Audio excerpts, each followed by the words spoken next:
दोस्तों, आज की कहानी एक सच्ची घटना पर आधारित है। एक ऐसी घटना जिसने दुनिया को सालों तक रहस्य और खौफ से भर दिया था।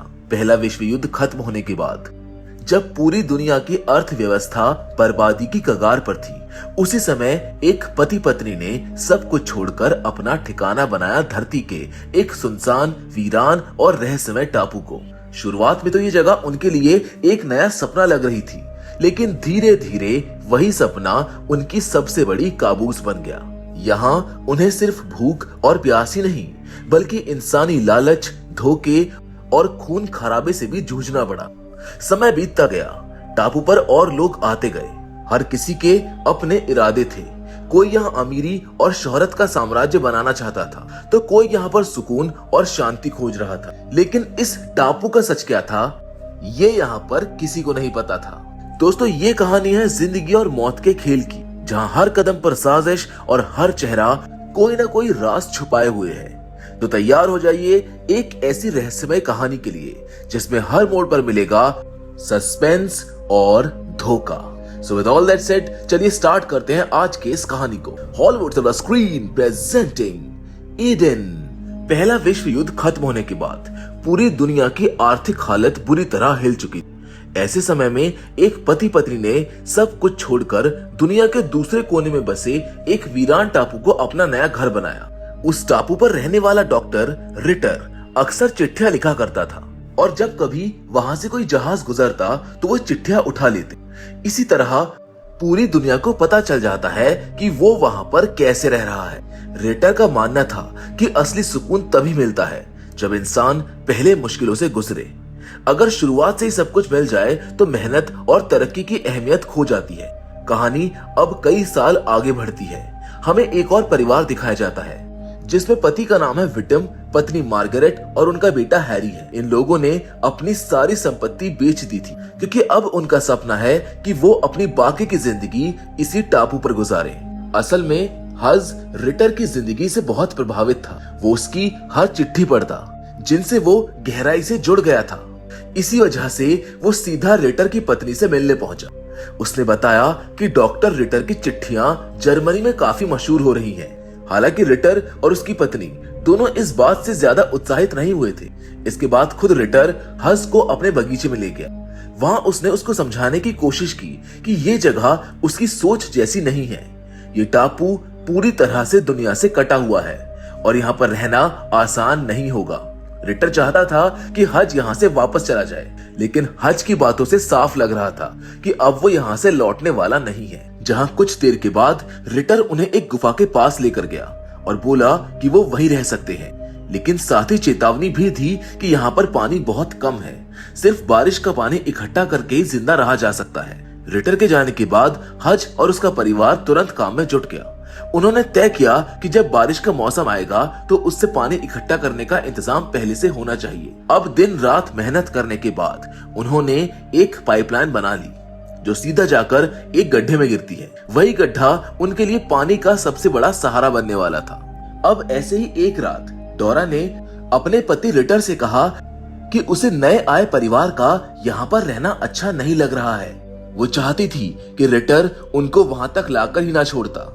जहाँ रिटर डोरा को समझाता है कि उसने उन्हें ऐसी जगह छोड़ा है जहाँ ना तो फसल उग सकती है और ना आसानी से पानी मिलेगा। उसकी नजर में वो लोग कुछ ही दिनों के मेहमान हैं। ये सुनकर डोरा के चेहरे पर अजीब सा सुकून आ जाता है। वहीं दूसरी ओर मार्गरेट अपनी परेशानियों से जूझ रही होती है। रातों में अजीब अजीब आवाजें, कीड़े मकोड़े और जंगली जानवरों की हरकतें उसको सोने नहीं देती। लेकिन इसके बावजूद भी वो एक बार भी ये नहीं कहती है कि उसको वहां से वापस जाना है। रातों में अजीब अजीब कीड़े और जंगली जानवरों की आवाजें मार्गरेट को चैन से सोने नहीं देती थी। लेकिन हैरानी की बात यह थी कि उसने कभी शिकायत नहीं की, ना ही कभी वापस जाने की बात छेड़ी। तभी हमको पता चलता है कि वो 3 महीने की प्रेग्नेंट है। ये खबर सुनकर हज बहुत खुश होता है, जहाँ पर ये दोनों परिवार अपने अपने कामों में लग जाते। इसी बीच एक दिन अचानक तोप जैसे धमाके की आवाज गूंजती है। सब बाहर निकलते हैं तो देखते हैं कि समुद्र की ओर से एक बड़ी नाव उनकी तरफ बढ़ रही है। जब वो किनारे पर लगती है तो उसमें से एक औरत उतरती है। उसका नाम था एलोइसी। उसके साथ 2 आदमी भी थे जिनके नाम रॉबर्ट और रूडी थे। जो उसके दीवाने लग रहे थे। अब जैसे ही एलॉयजी ने इस वीरान टापू को देखा, वो उसकी खूबसूरती में खो गई। उसके मन में तुरंत ख्याल आया कि यहाँ एक शानदार रिजॉर्ट बनाया जा सकता है। इसी दौरान उसको ये भी पता चला कि इसी टापू पर वही डॉक्टर रिटर रहता है जिसकी चिट्ठियां दुनिया भर में मशहूर हो चुकी है। वो डोरा से मिलने पहुंचती है और अपनी अमीरी का दिखावा करते हुए बताती है कि उसका सपना यहाँ पर एक आलीशान रिजॉर्ट बनाने का है। बात चल ही रही थी कि तभी अंदर से रिटर बाहर निकलता है, वो भी बिना कपड़ों के। एलॉयजी उसकी तारीफों के पुल बांधने लगती है और कहती है कि वो इंसान जिसने अपने दम पर प्रकृति को काबू कर लिया, उससे मिलना उसके लिए सौभाग्य की बात है। रिटर उनसे पूछता है कि वो लोग कहाँ पर ठहरे हैं, जिस पर एलॉयजी कहती है कि हम लोग समुद्र के किनारे ठहरे हैं। थोड़ी देर के बाद सभी को हम एक साफ पानी के स्रोत पर नहाते हुए देखते हैं, लेकिन ये जगह असल में हज के परिवार ने बड़ी मेहनत से बनाई। जब हज ने उन्हें वहां पर नहाते देखा तो वो गुस्से से आग बबूला हो गया। एलॉयजी ने माफी मांगी और अपना परिचय दिया कि अब वो भी उनकी पड़ोसी है और यहाँ पर रिजॉर्ट बनाने का इरादा रखती है। इसी बीच वो शहर से लाई हुई कुछ चिट्ठियां भी देती है और कहती है कि इन्हें रिटर तक पहुंचा दिया जाए। हज जब रिटर को चिट्ठियां देने जाता है तो उसको पता चलता है कि ये लिफाफे पहले से खुले हुए हैं। ये देखकर रिटर गुस्से में तिलमिला उठता है और हज पर शक करता है। हालांकि हज जानता था कि उसने ऐसा नहीं किया है।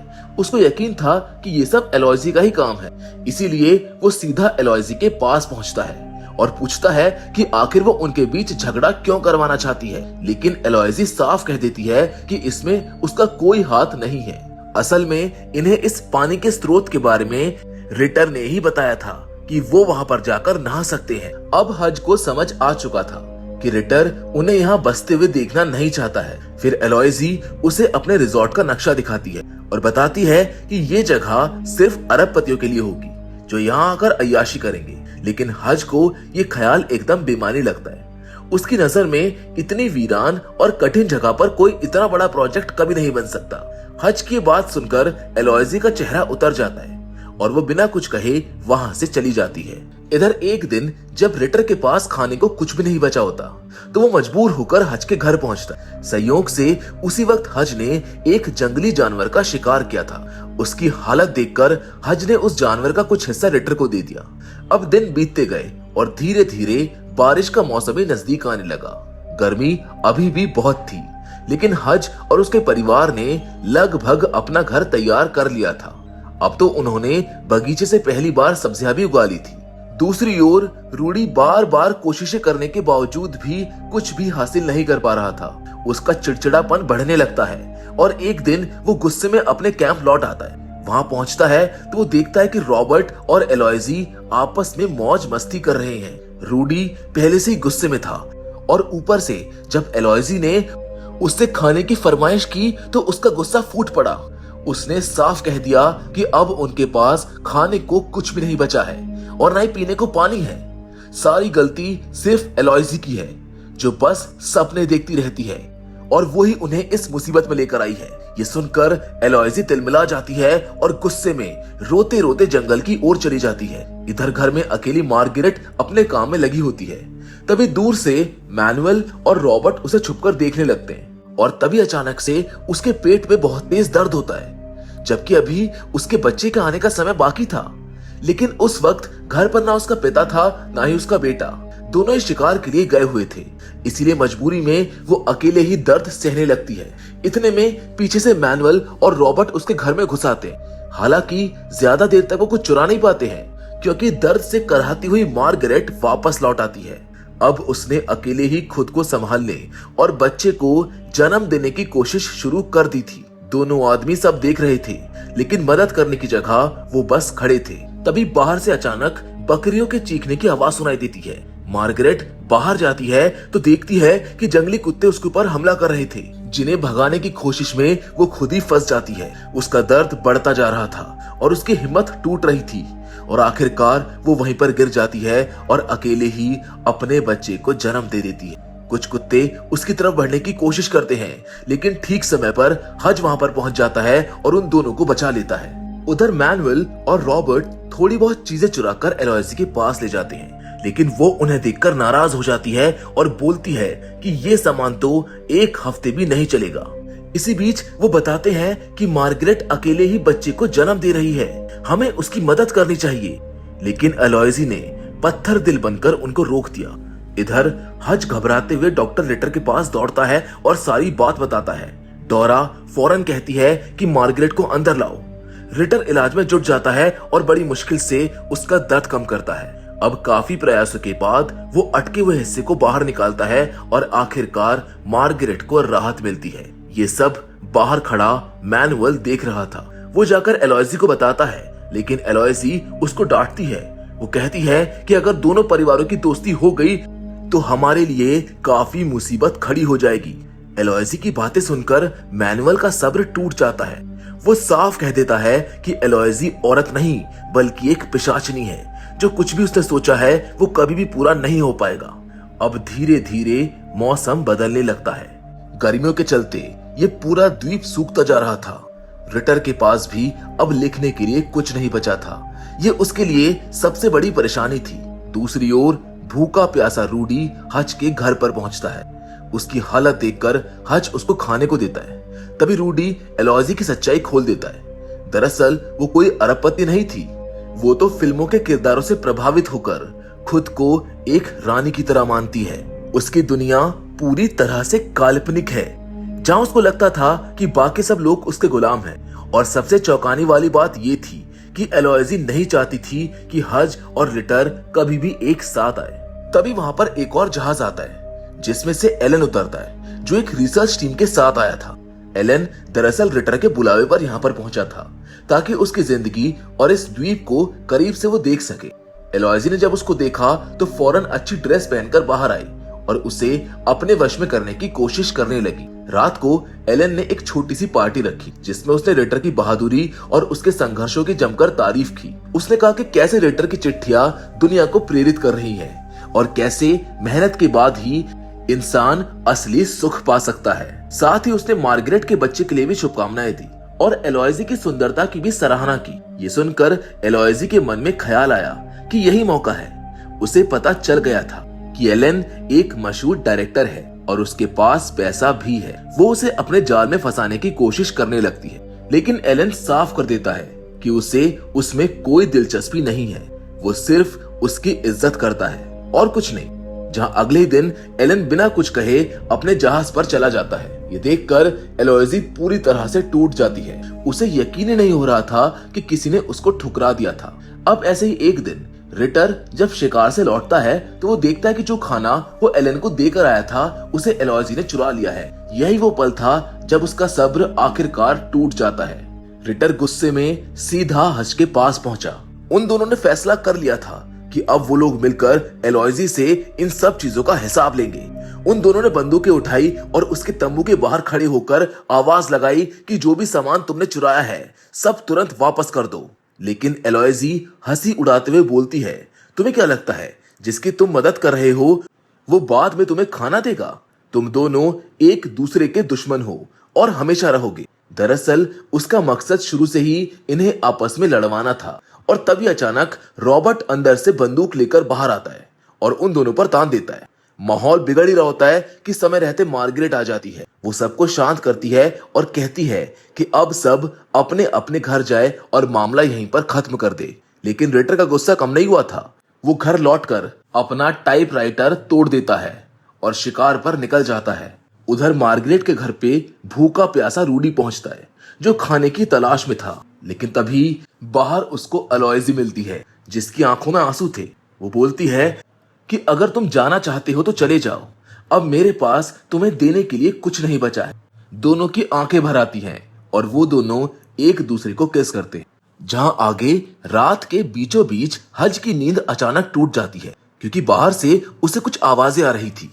अब बाहर जाने पर वो देखता है कि कोई उनका पानी चुरा रहा है। इसीलिए गुस्से में हज उसी दिशा में गोली चला देता है। लेकिन ये तो डोरा का पसंदीदा घोड़ा निकलता है। हज समझ जाता है कि अगर डोरा को पता चल गया तो शायद वो किसी को नहीं छोड़ेगी। जहां अगले दिन डोरा देखती है कि उसकी सारी मुर्गियां बीमार पड़ी है और उसका घोड़ा भी कहीं पर नहीं दिख रहा है। परेशान होकर वो मार्गरेट के घर पहुंचती है जहां पर ये परिवार ऐसा दिखाता है जैसे उन्हें कुछ पता ही ना हो। तभी डोरा अचानक से गिर पड़ती है। हज उसे संभालकर घर ले जाता है।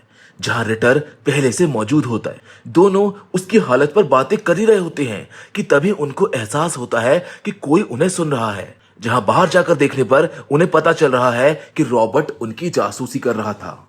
अब ये साफ हो जाता है कि ये सारी चालें एलॉयजी चल रही है। इसी बीच जंगल से लौटते वक्त उन्हें रूडी मिलता है, जो रोते रोते सच उगल बैठता है। वो बताता है कि डोरा का घोड़ा उसी ने चुराया था और ये सब एलॉयजी के कहने पर उसने किया है, लेकिन अब उसको पछतावा हो रहा है। वो कहता है कि एलॉयजी को सबक सिखाना ही पड़ेगा। जहां इनकी योजना के तहत हज पहले अपनी पत्नी और बेटे को लकड़ियां लेने के लिए जंगल भेज देता है। फिर रिटर, हज और रूडी तीनों एलॉयजी के तंबू पर पहुंचते हैं। बाहर से वो उसको आवाज देते हैं, लेकिन वो बाहर आने को तैयार नहीं होती है। तभी रॉबर्ट बाहर निकलता है और इनके ऊपर हमला कर देता है। वो रूडी को मार ही डालता है कि हज पीछे से उसके ऊपर टूट पड़ता है और चाकू से वार करके रॉबर्ट को मार गिराता है। इतने में एलॉयजी बाहर आती है। वो मासूम बनने का नाटक करती है। वो कहती है कि वो तो रॉबर्ट के चंगुल में फंसी थी। वो उन सबको लालच देती है कि वो उन्हें अपने रिजॉर्ट में बराबरी का हिस्सा देगी, लेकिन रिटर अब समझ चुका था। इसीलिए वो बिना देर किए उसके सर पर वार करता है और उसको वहीं पर मार देता है। अब गोली की आवाज मार्गरेट तक भी पहुंच जाती है। उधर तीनों मिलकर एलॉयजी और रॉबर्ट की लाशें समुद्र में फेंक देते हैं और तय करते हैं कि ये राज किसी को नहीं बताएंगे। जहां कुछ देर बाद रूडी दौड़ता हुआ औरतों के पास पहुंचता है और बोलता है कि एलॉयजी और रॉबर्ट अपने घर लौट गए हैं और एक चिट्ठी छोड़ गए हैं, लेकिन दोनों औरतें समझ चुकी थी कि ये झूठ है। मार्गरेट अपने पति से साफ कहती है कि मैंने गोली की आवाज सुनी थी। वो दोनों अब जिंदा नहीं है और मुझे पता है कि ये काम रिटर ने किया है। वो उसको चेतावनी देती है कि रिटर एक चालाक आदमी है और वो कभी भी हज को फंसा सकता है। उधर डोरा भी अब रिटर से तंग आ चुकी थी। वो कहती है कि वो उससे दूर जाना चाहती है। जहां रिटर उसको समझाने की कोशिश करता है, डोरा उसे गद्दार तक कह देती है, जिसके बाद वो गुस्से में जंगल से भाग जाता है। वहां पर उसकी मुलाकात मार्गरेट से होती है, जो उसे कुछ अंडे देने की कोशिश करती है, लेकिन रिटर उन अंडों को लेने से मना कर देता है। इसी दौरान मार्गरेट उसको बताती है कि एलॉयजी की हत्या हज ने की है, लेकिन रिटर ये मानने को तैयार नहीं होता। उधर रूडी को समुद्र में एक नाव दिखाई देती है। वो उसके कैप्टन से ऊपर चढ़ने के लिए गुहार लगाता है। अब इस बीच रिक्टर को लिखने के लिए एक नया विषय मिल चुका था। उसने खुशी खुशी लिखना शुरू कर दिया और डोरा से भी ये बात साझा की। डोरा ने कहा कि ये तो जश्न मनाने वाली बात है, जिसके बाद डोरा उसे वापस घर पर बुलाती है और जश्न के बहाने उसे बीमार मुर्गियां खिला देती है। जहां थोड़ी देर बाद रिटर बीमार पड़ जाता है। डोरा भागते हुए मार्गरेट के पास पहुंचती है और बोलती है कि मेरे पति की हालत बहुत खराब है। सब लोग आते हैं, लेकिन जल्द ही मार्गरेट समझ जाती है कि ये जहर का असर है। जहां आखिरी पलों में डोरा रिटर का मजाक बनाती है, जहां रिटर भी अब उसको बद्दुआ देता है कि तुम भी कभी खुश नहीं रहोगी, जिसके बाद वो वहीं पर दम तोड़ देता है। जिसके कुछ महीनों के बाद गवर्नर द्वीप पर आता है। रिटर ने मरने से पहले उसको चिट्ठी भेजी थी, जिसमें उसने एलॉयजी के कत्ल का सारा इल्जाम हज पर डाल दिया था। वहां पर पूछताछ होती है, लेकिन कोई ठोस सबूत नहीं मिलता है।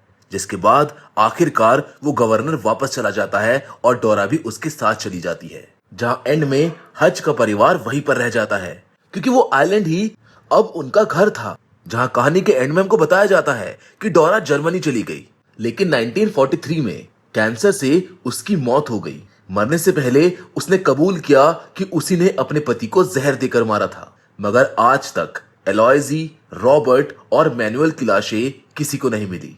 ये कहानी एक सोच और सभ्यता को दर्शाती है कि हम लोग साथ मिलकर कभी नहीं रह सकते। शायद उस आइलैंड पर भी ऐसा ही हुआ। जब वहां पर दूसरी फैमिली आई तो इनसिक्योरिटी इतनी ज्यादा बढ़ गई कि वो लोग एक दूसरे को ही मारने लगे। अब इस कहानी में कौन सही था और कौन गलत, इसका फैसला मैं आप पर छोड़ता हूं। हमें आपके कमेंट्स का इंतजार रहेगा। पर फिलहाल आज के इस वीडियो में बस इतना ही, लेकिन हम फिर से जरूर मिलेंगे, और वो भी एक और नई इंटरेस्टिंग कहानी के साथ। पर हमेशा की तरह तब तक के लिए धन्यवाद।